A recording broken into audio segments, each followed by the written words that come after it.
Hello and welcome to another edition of Motor Cars Enthusiasts. Right off the bat on the old show today. Folks over at Motoring Australia had an interesting little tidbit about the E63 AMG sports saloon from the folks over at Mercedes-Benz. Apparently, maybe the next model year or quite possibly the next generation of this machine is going to be going all-wheel drive only. At least for the parts of the world that have left-hand drive. But for the parts of the world that have right-hand drive, the rear-wheel drive option will remain, even though they claim that the all-wheel drive option has been taking more of the brunt in sales than the rear-wheel drive, which is kind of strange that the left-hand drive markets are just going to get it exclusively. So we'll have to wait and see. This is not official as of yet. This is just Motoring over in Australia talking with one of the heads over in Mercedes-Benz. So hopefully we'll hear a whole lot more about this soon, because that's a very intriguing situation. Now the folks over at Audi are showing off a brand new concept that they're going to be showing off at the Geneva Motor Show. This is the brand new Prologue Avant. Now this particular machine we know little to nothing about, other than it is stunningly gorgeous. And we're starting to see a lot of these estate/wagons actually coming out in concept form.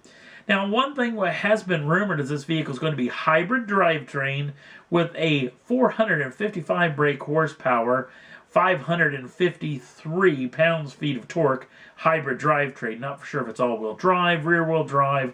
We'll have to wait and see. I do have to say one thing to the folks over at Audi.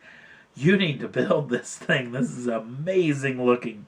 Hopefully we'll know a whole lot more coming up in Geneva, which is only a handful of days away. Speaking of a vehicle that may make its debut there, the brand new 911 GT3 RS from the folks over at Porsche.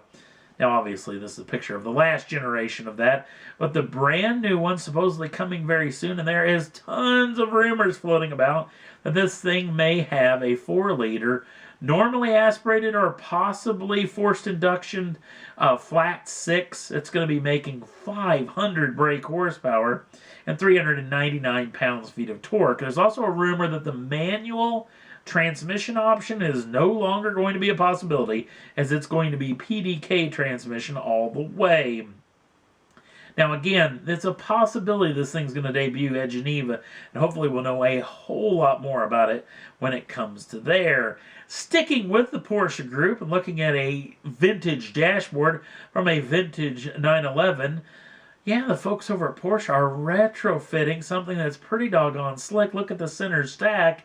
Yes, that's a brand new radio/navigation system, satellite navigation system with a 3.5-inch touchscreen in this particular deal. It also comes with the knobs and the buttons like it would be in normal, and it looks pretty doggone legit, even if you look at, maybe a vintage one all the way back from the 60s, all the way back to the mid-90s. Apparently, you can just run on down to your local Porsche dealership and get your 911 retrofitted with this particular setup for just 1,200 euros or 1,350 US dollars. I think this is a fantastic idea.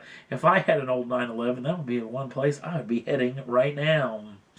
And last up on the list, well, if you've been missing the old Fisker Karma, the folks over at Wang Xing over in China actually purchased all the remnants of this company once it trickled out of bankruptcy. But if you've been missing the old Karma, guess what? It's going to be making another return. Now, the company's no longer going to be called Fisker. It's going to be called E-Lux, but the Karma name will remain with this particular machine.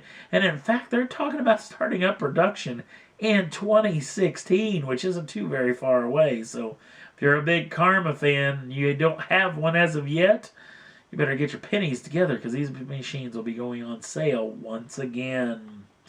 And that's all there was that I thought was worth talking about for this edition of Motor Cars Enthusiasts. If you want to jump on over to the Facebook page, the link's down in the show notes. Also, if you'd like to subscribe to the channel, you can do so at any time and get the first dibs on the brand new shows as soon as they come out. Thanks for watching. We'll see you again real soon.